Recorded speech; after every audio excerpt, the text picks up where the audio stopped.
Готово е и паричка съм ми сложила за късмет, но трябва да почакаме да се върне татко с бъдника, който ще гори цяла нощ в камината. Тази вечер е бъдни вечер. Коледарите ще ходят от къща на къща на коледуване. Хайде, деца, докато чакате, украсете ухата.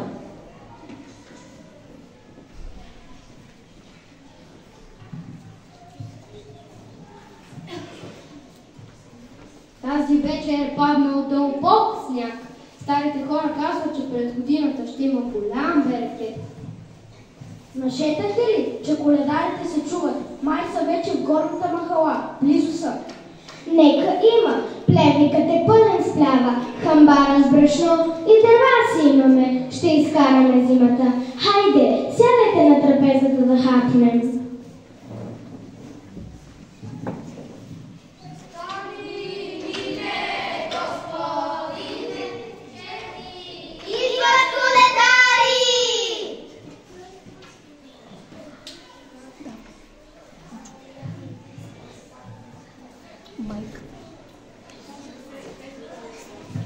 Да кажем всички молитвата. Тая вечер Бог се ражда, Божа майка там обди, както мама нас ни пази от неволи и беди. Дядо Боже от небето, милостиво погледни и на мама и на всички здраве дай и дълги дни. Българската традиция повелява по трапезата на бъдни вечер да се слага слама, така както е бил Исус в яслата. Христос, рождал без умора, се лае градове без пир и получава всички хора да заживеят в братски мир. Лекувал болните дечица, към тях бил милостив и благ. Веднъж една ранена птица, поварил я и литнала тя пак. Такъв учител не познава човекът земен и до днес, как кротко той ни получава с евангелската блага вест. Към страдащите и децата не знае се друг по-милостив, зато и на всички е в сърцата Христос Богочовекът жив. На бъдни вечер в огнището се слага дебел дънер, бъдник, който се намазва с миро и гори цяла нощ. В дебелия край на бъдника се прави една недълбока дупка.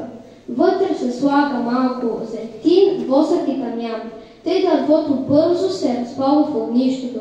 Колкото повече изкипва от дънера, толкова по-плодородна ще е годината. На трапезата се слага само това, което е родила земята. Фасул, пълнени чушки и сърми, тиквеник и зелник, питка с пърничка, ушав, орехи и плодове, червено вино. Това е последния ден от коледните пости. Най-възрастният мъж в семейството целува питката преди да я разчупи. Хлябът е най-силен на земята, защото най-напред житото лежи в пръста, после го режат със сърп, мелят го във воденица, месят го с вода, на огън го пекат, а той трае. Затова е най-силен от всичко. Без хляб няма живот. Хлябът се пипа с чисти ръце и пред него лоши думи не се изричат. Да се хвърля хляб е грехота, а паричката в питката е за късмет. Да се роди жито на пъти под пъти на бял камък. Гласовете да са като лъжици, а зърната като дренти. Хамбарите да са пълни. В лява ръка зимница, дясна ръка летница. Сега да видим, чии хамбари са по-пълни.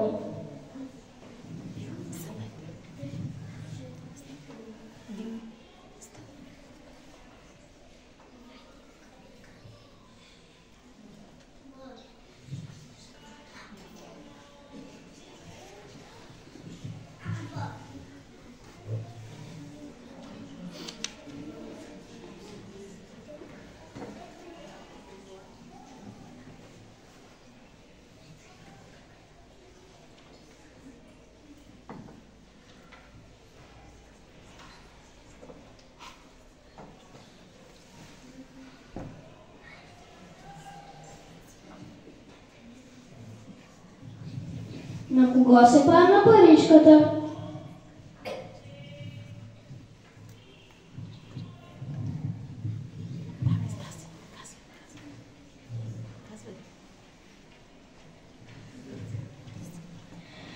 Паричката ще остане при Богородица. На трапезата се слагат 7, 9 или 12 ястия.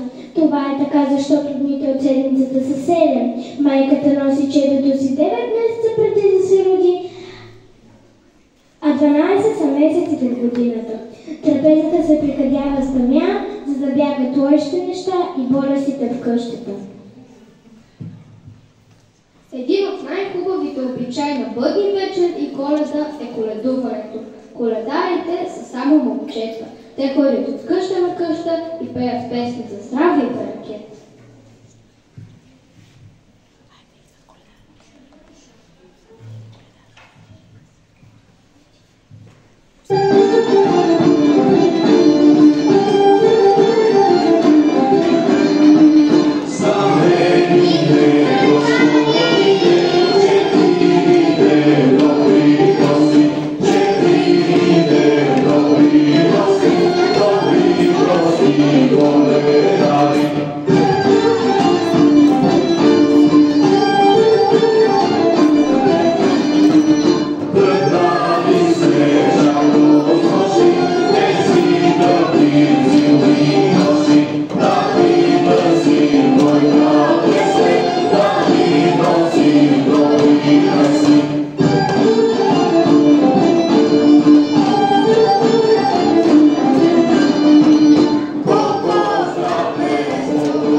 Станинине, господине, орачоре, равно пове, работо му чудно дърво, да финово, воловците му два ангела, ярема му кръг златен.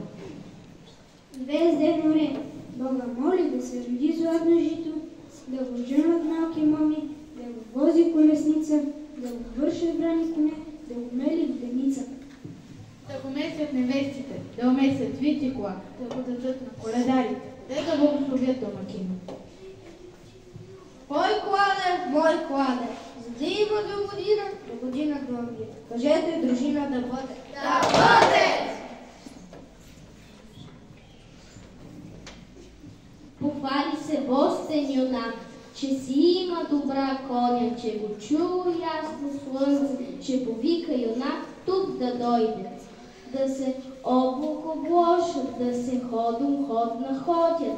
Бостен юнак по Икиндия, ясно слънце на зания, преварил е. Бостен юнак коладене преварил е, ясно слънце коладене. Ой, мой кладе, тебе пеем Бога слави. Колко звезди по небето, толкова здрав тази дружина. Колко здрав по планината, толкова здрава стая къща.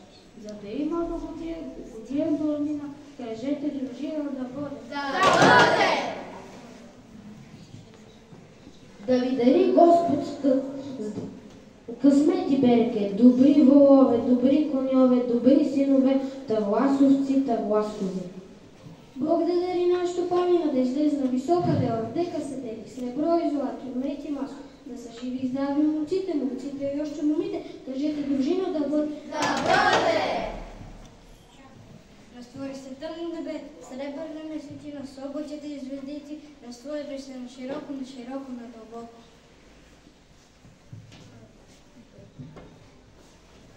Коледо, златни свещи, пълни пещи, сладки питички горещи. Скоро слагайте софрата, че да дойдат всички гости по земята. Ще се спусна златни стълба от небето до земята, а по нея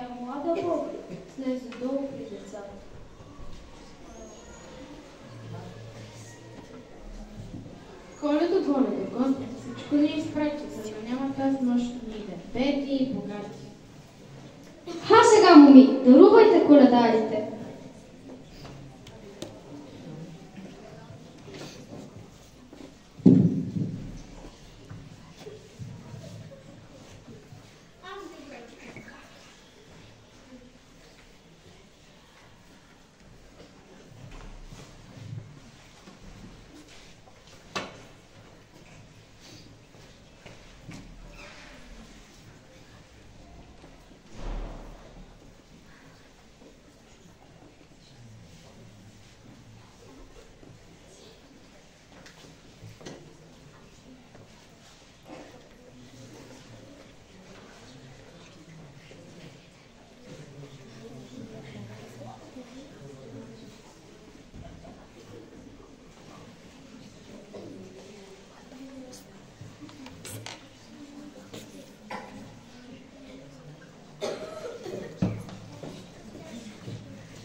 Хайде, вървете си със здраве, до година пак ще ви чакаме.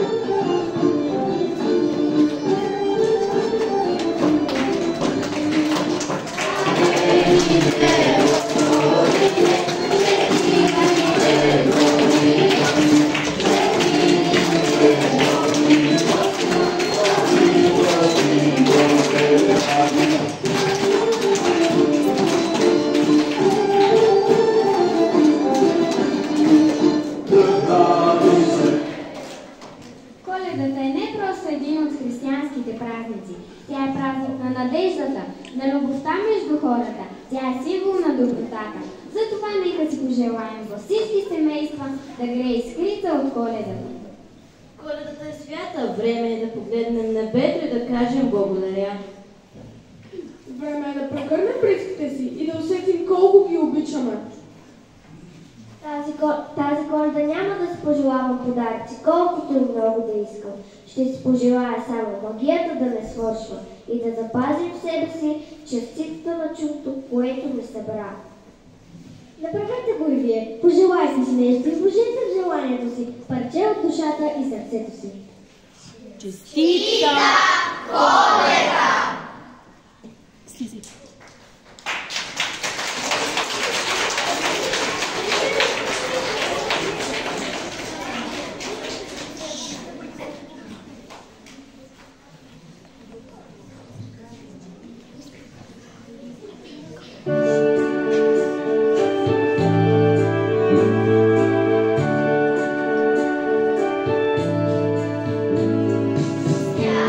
Парите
Fantastici